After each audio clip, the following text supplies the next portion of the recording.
Bonjour et bienvenue dans Elle Actu où chaque nouvelle est une source d'espoir et d'inspiration.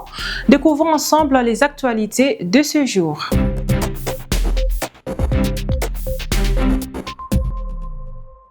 En Somalie, Ouba Mohamed, une femme mécanicienne, est devenue une source de fierté pour sa grande communauté et également très à l'aise d'exercer son métier tout en voulant briser les normes culturelles qui limitent la présence de femmes dans les filières techniques.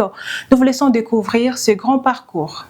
Dans un garage à Mogadiscio, on s'attend à voir des mécaniciens, pas des mécaniciennes. Mais ici, c'est une femme, Ouba Mohamed, qui travaille sur des moteurs. Les mains fermes et expertes. Lorsque j'ai commencé à travailler dans le garage, j'ai fait face à plusieurs problèmes. À commencer par une réaction aux huiles, qui me provoquait des démangeaisons aux mains. Avec le temps, j'ai réussi à m'adapter et à m'y habituer. Être mécanicienne dans ce secteur est difficile. Mais malgré les difficultés, je suis heureuse d'exercer ce métier exigeant, car je n'ai actuellement pas d'autre option viable. D'abord exercée par contrainte, la mécanique est depuis devenue une source de fierté. Ouba est l'une des 2 seules femmes à exercer ce métier dans la capitale somalienne. Avec comme mentor Abdirizak Abdi, un mécanicien chevronné. Je travaille depuis environ 30 ans et je n'ai encore jamais vu des filles prêtes à apprendre des compétences telles que la mécanique, à l'exception d'Ouba. Je suis heureux d'aider une femme qui est prête à étudier. Je lui enseignerai du mieux que je peux tant que je serai en vie. Mais dans ce secteur très masculin, les stéréotypes perdurent et certains mécaniciens restent sceptiques quant à la capacité des femmes à faire le métier. C'est du métal lourd. C'est ce qui empêche les femmes de faire ce travail. Un moteur et d'autres pièces métalliques doivent être déchargées et démontées. Je ne pense pas que les femmes puissent faire un travail aussi difficile. Ce qui est certain, c'est que les Somaliennes n'étudient pas pour exercer ce métier. À l'Institut de formation technique, aucune femme ne s'est inscrite à ce jour au cours de mécanique, même si rien ne les empêche, ni leur capacité physique, ni les lois du pays. Le premier défi est celui posé par la culture somalienne, où normalement seuls les hommes s'inscrivent aux formations éducatives, techniques et pratiques, en particulier en mécanique. Cela dissuade les filles de s'inscrire aux cours de mécanique. Il n'y a pas de modèle féminin dans ce domaine qui pourrait encourager d'autres filles à s'y lancer. Et ça, c'est un autre défi. Ouba, elle, incarne justement ce modèle féminin, y compris aux yeux de ses clients au garage. À la maison, on encourage les filles à suivre l'exemple d'Ouba et à acquérir des compétences pratiques. Je suis très satisfait de son travail. Et Ouba prévoit d'aller plus loin pour parfaire ses connaissances. Dans un avenir proche, je vais m'inscrire à un programme d'ingénierie mécanique à l'université. Comme j'acquiers actuellement des connaissances et des compétences pratiques, j'aspire à travailler pour des usines industrielles de premier plan. Mon objectif est de devenir un modèle pour les femmes somaliennes, en leur montrant qu'elles peuvent poursuivre n'importe quelle carrière sans dépendre de qui que ce soit. Depuis un certain temps, en Ouganda, les femmes âgées entre 60 et 80 ans pratiquent la course à pied et le yoga pour lutter contre le diabète, l'hypertension et les maladies cardiovasculaires. Et grâce à ces activités, elles ont retrouvé autonomie, force et bien-être. Reportage au cœur d'un mouvement qui change de vie. Elles ont entre 60 et 80 ans et bougent avec le sourire.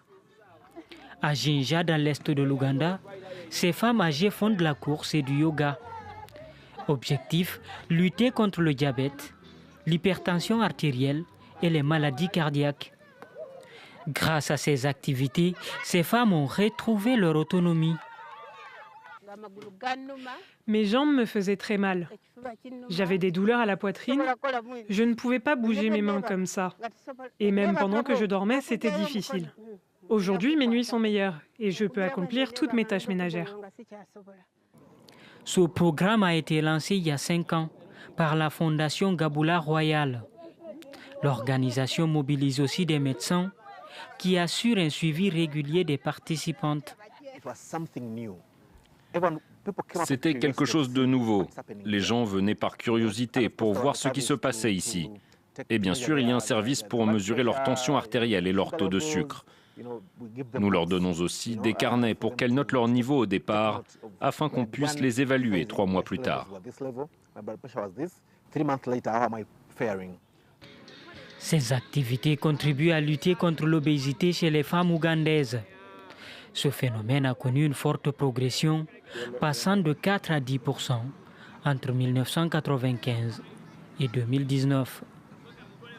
Et voilà pour finir la 3e édition de la Superwoman organisée par Ami Diana Web Magazine aura lieu sur 2 jours, les 13 au 14 septembre 2025 à Paris. Nous vous laissons découvrir cette annonce.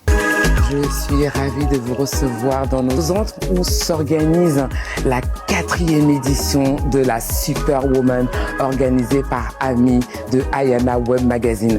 Cette année, elle le fait sur 2 jours. La conférence qui se passe aux Galeries Lafayette le 13. Et vous savez, Ami, elle aime toujours nous surprendre, elle aime toujours vous surprendre. Le 2e jour se passera au sein de notre établissement, le Maasai. Et cette fois-ci, elle le veut un peu plus spicy. Donc, il y aura de l'animation, un orchestre de rumba congolaise, de la belle ambiance, mais surtout dans l'esprit de la Superwoman, du networking. Venez nombreuses, prenez vos places car il n'y en aura pas beaucoup. C'est grand, mais ça l'est pas trop non plus. Faites comme moi, rejoignez-nous car je sais que vous êtes une Superwoman. Ainsi s'achève notre rendez-vous d'actualité. Merci pour votre attention. Le prochain rendez-vous, ne ratez pas, mesdames, messieurs. Portez-vous bien et moi, je vous dis à très bientôt.